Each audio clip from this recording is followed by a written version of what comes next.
Hi everyone and welcome to POS360 World Politics in this Spring 2019 session. I'm Daniel Pout, I'm the instructor for the class. I've made this video just to give you a brief orientation, a quick look over the class, talk a little bit about myself, who I am, and yeah, just a little bit about the expectations and promises of the class. So as you can see, if you're on Canvas, if you click through on Canvas, you can see if you click on syllabus there, you'll get a course syllabus. Check through that, have a look. We've got the course description there. I won't read it out to you, but I took some time in composing that, and it should give you quite a good idea. One of the first important things that I want to point out to you is the reading. If you haven't got it already, you need to get that ASAP. The first assignment is due this Friday, the 11th of January, and so you really need it before then. Here it is. It's a reader.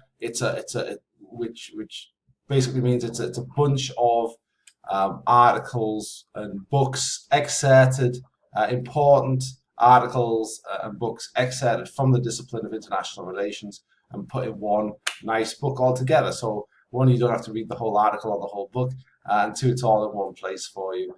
So I suggest you buy that. Here it is, right here. It's Current Debate in International Relations from Oxford University Press, the 2015 edition. Also, there's a couple of places where I think this book is pretty thin, so I've wanted to bulk it up a little bit, particularly on the Marxism side and also on the constructivism side. So I've got two readings that will be in Canvas, and I'll show you where those are in a minute, but they're listed here on the syllabus. Next, you'll find a list of assessments. Read through those carefully. A lot of the details about how to complete these assignments are in there. They're in this section of the syllabus, in this section of Canvas. Have a look through them. The other place that they are is they're also there in the modules, which I'll show you in a bit. Here's the grading, kind of standard ASU grading. I do round up to like two significant figures. What is it like? Like I don't have any decimal places basically. So if you get a 96.5, you've got a 97, right? I just round up using normal mathematics, right? If it's 0.49, right, it goes down. If it's 0.5, it goes up. No extra credit. Sometimes students might ask, what can I do to pass this class? If you ask that at the end of the semester, the answer is probably nothing. Unless if you've already completed everything by that point. On that, well, let me quickly detour into my instructor contact details. My email address is here. Please do email me. Sometimes we have discussion posts on the course website. I find that the easiest and direct way to get in touch with me is email. Get in touch with me. I'll respond within 24 hours. Usually, if it's a weekend. If you're emailing on Friday afternoon and you haven't had a response, the likelihood is that it's going to be Monday morning before you get a response. But yeah, Friday, Saturday, Sunday, right? If you're emailing any of those days, probably Friday morning, I'm probably going to get it. But Friday, Saturday, Sunday, it might be Monday before you get a response. So bear that in mind. If it's the spring break or whatever, again, it might take a few more hours, right, or a day or two more, perhaps. It may. Late work. Here's my late work. So here's the thing. Basically, I'm accepting all of these assignments that are due. They have due dates, and if you meet that due date, then obviously that's great. If you miss the due date for whatever reason, still hand that assignment in. Right? I will give you credit for anything that you hand in before February the 26th. If you're after February the 26th, that's it. That's the end of the class. It's the end of the course. There's no more work to be handed in after that. Okay, so bear that in mind. If you do miss a deadline, things happen, and I understand there will be a penalty. Right, so the penalty is 3% penalty per day. So if you are turning something in just after the deadline, that's a 3% penalty. If it's 24 hours after the deadline, it's your initial 3% penalty plus another 3%. But I capped that out at 39. So the lowest you can get, unless the work's very bad, which is possible, but very unusual. If you get, the lowest you can probably get is 61 for something you've handed in. which obviously is not a great position to be in, but yeah, there you go. You know, and that's after what would that be, 13 days or something like that, 13 days. So if it's a couple of weeks late, you're looking at a D. But otherwise, you know, but even that is better than a 0 for not telling it at all, which is what will happen after February the 26th. All right, academic dishonesty, please do read that. I catch people pretty much every semester and I give them a 0 for the assignment that they've handed in. Make sure you understand what plagiarism is. I'm sure it's, I'm sure you've had this experience before in terms of having it explained to you, but there is an explanation there in the syllabus. There's also a link to the official ASU policy on that, which is what I follow. I don't make it any fancier or any less fancy. I just follow what the ASU policy is on that. First time I says I give you a 0. If you do it a second time after that, please don't do that. I'll give you an XE, right, which is fairly for academic dishonesty. You know, there's nothing in this class that's worth doing that for, right? Nothing at all. So don't do that. Syllabus. Yeah. So I have a note on the syllabus. This is a good faith outline of the course requirements. It's possible that there's mistakes in there, and I've obviously checked through it, but you know, I think it's pretty robust. But if you do notice anything, do send me an email. I'll be happy to respond to that. If you notice any inconsistencies in there. Also, below that is pretty useful. It gives you a course summary, and this is automatically kind of produced by Canvas when I put all the assignments in, which I have now. So you'll see through there what assignments are due, when they're due.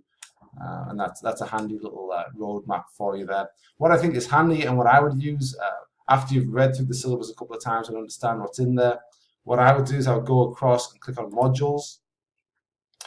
This is, I think, easier to work with. For me, it would be, we've got here the videos, usually so this one, Introduction to International Relations. You'll click on it and a video will appear of me. I can press play whatever I want and listen to myself talk about the readings.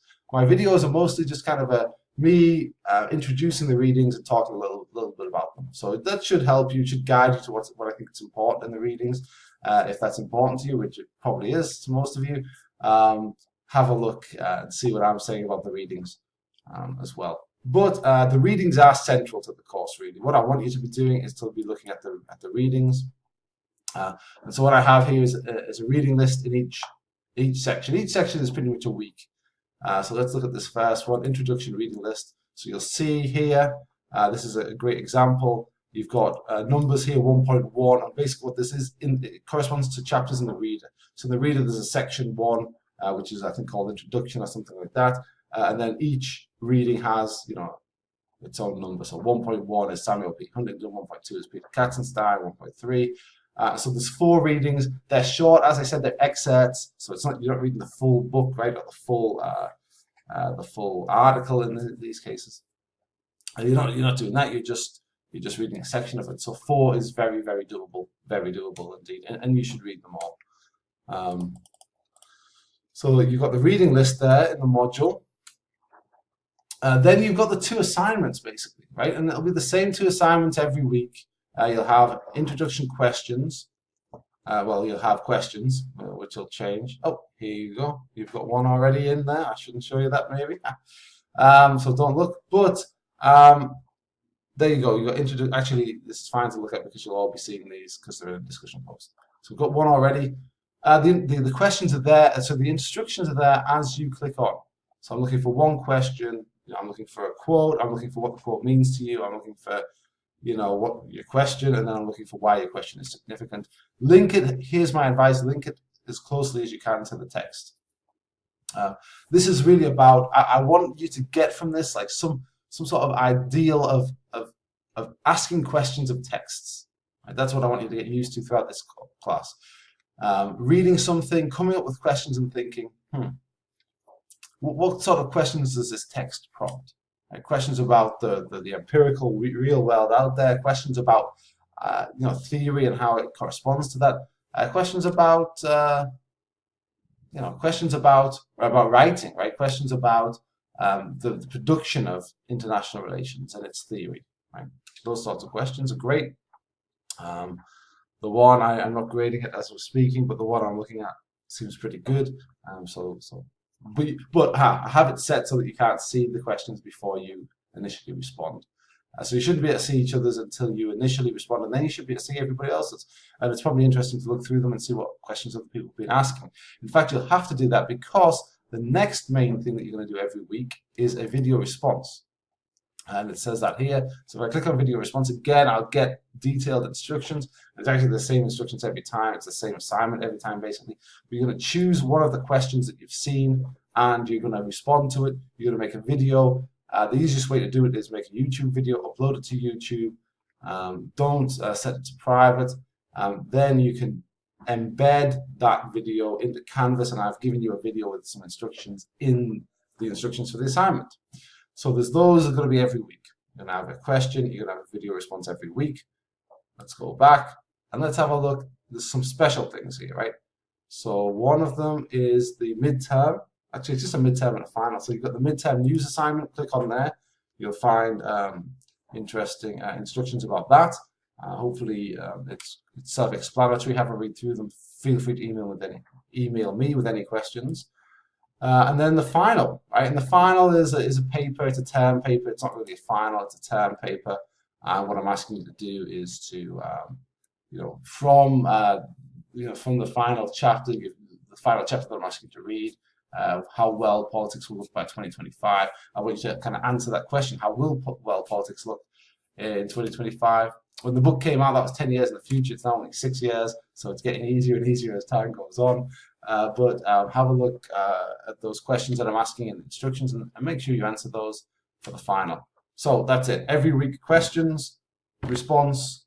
There's 2 separate notes on the modules, right? It's 2 separate boards to place them. One for the questions, one for the responses. That makes grading possible, which is always good. And then there's the midterm to watch out for, due on February the 3rd, and the final, which is due on February the 26th. And again, after the February 26th, I'm not taking any more work. Where are we? So just enough time to sort of say, really reiterate. Definitely look through the syllabus, familiarize yourself with that, get the book. I'm looking forward to reading your work, to get to know you a little bit through your work, and to grading that, and hopefully a good session. I love this class. This is my favorite one to teach, probably POS360. It's one I might have taught the most. My PhD, I didn't talk about myself very much. I'm from ASU originally, PhD from ASU. I'm actually from England. I was born and brought up in England. Did my undergraduate work at Brunel University in politics. Got a BSc, a Bachelor of Science in Politics. Came to ASU, got my master's, got my PhD, started in 2008, so I've been hanging around ASU about 10 or 11 years now, or 10 and a half years roughly. At this point, love ASU, love Arizona, and I love this course. My PhD, my major concentration was international relations, so I'm right at home here. My minor was political theory, so I'm also right at home again here. This is IR theory, I think, that cross section, which is where I really focused. So yeah, as I said, looking forward to get to know you through your work, and all the best of luck to you. Reach out with any questions. I'm always happy to answer emails. If you're around on campus, come and see me. I have office hours on Mondays from 12 to 2. The first assignment is due Friday, January the 11th. All the best.